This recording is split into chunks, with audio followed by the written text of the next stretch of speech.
Health इन्शुरन्सच्या प्रोग्रामसाठी दुबईला गेलेले कराडमधील 21 लोक हे युद्धजन्य परिस्थितीमुळे दुबईत अडकून पडले होते आणि आज ते सही सलामत भारतात त्याचबरोबर कराडमध्ये पोहोचलेले आहेत. आता आपल्या सोबत आहेत कराडमधले जे दुबईमध्ये होते ते लोक सोबत आहेत. त्यांना विचाराय की नेमकी काय परिस्थिती होती तुम्ही ज्यावेळेला दुबईला गेला आणि त्या ठिकाणी युद्ध सुरू झालं.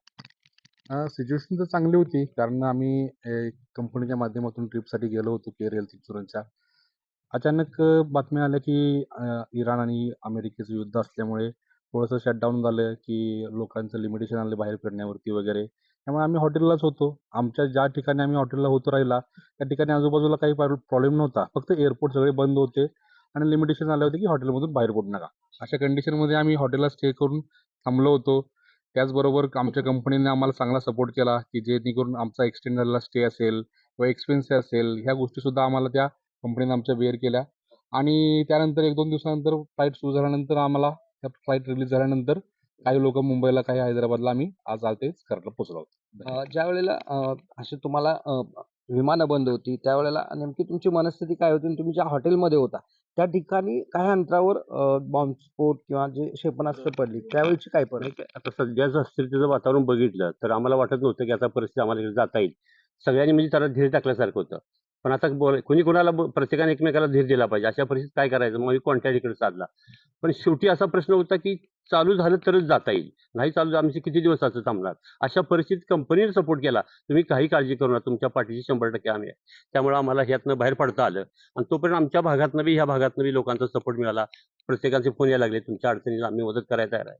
आम्ही शासनाच्या पद्धतीनं असेल अनेक गोष्टीच्या मदतीने तुम्हाला मदत करतो, तुम्ही काही काळजी करू नका.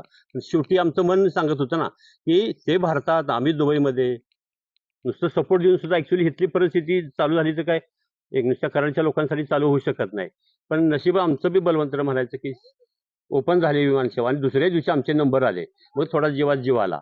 नाहीतर हॉटेलमध्ये वर जा, खाली ये, वर जा, खाली ये. अशा परिस्थिती तशी डेंजर अवस्था होती. वाईट अवस्था. या सगळ्यात तुम्हाला नेमकी मदत कुणाची झाली? कंपनीची झालीच, त्याचबरोबर भारत सरकार असेल, महाराष्ट्र सरकार असेल किंवा स्थानिक लोकप्रतिनिधी असतील, मीडिया असेल, काय? मीडिया, स्थानिक लोकांचा सुद्धा आम्हाला मॉरल 1000 सपोर्ट मिळाला. त्यामुळे आम्ही एक स्टेप पुढे होत गेलो आणि अशातच आम्हाला भारत सरकार म्हणण्यापेक्षा ओपन झाली विमानसेवा. ओपन झाल्यामुळे आम्हाला ते आज नाही तर दुपारी उद्या असा नंबर येईल, आपण त्यातनं जाऊ सही सलाम असंही आनंद मिळाला आम्हाला त्यातून. तुम्ही हे पुरुष आहेत, तुम्ही स्त्री आहेत, ह्या एकूण परिस्थितीकडे कसं काय मनस्थिती होती तुमची?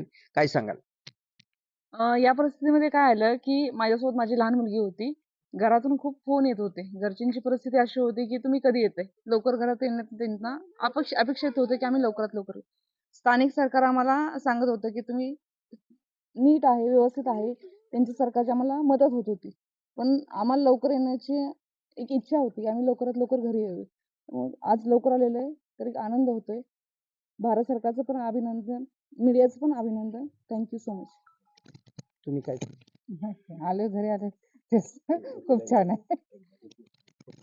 एकूणच सही सलामत आलेल्याचा आनंद या ठिकाणी या लोक व्यक्त करतायत. त्याचबरोबर स्थानिक भारत सरकार असेल किंवा दुबई सरकार असेल या सगळ्यांच्याच मदतीनं या ठिकाणी सही सलामत पोहोचल्याचं या ठिकाणी प्रतिक्रिया व्यक्त केल्या जात आहेत.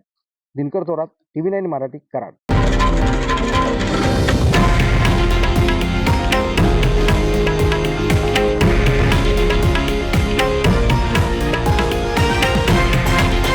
हे आहे देशातील नंबर 1 न्यूज नेटवर्क आणि आपण पाहत आहात TV9 मराठी, एकमेव.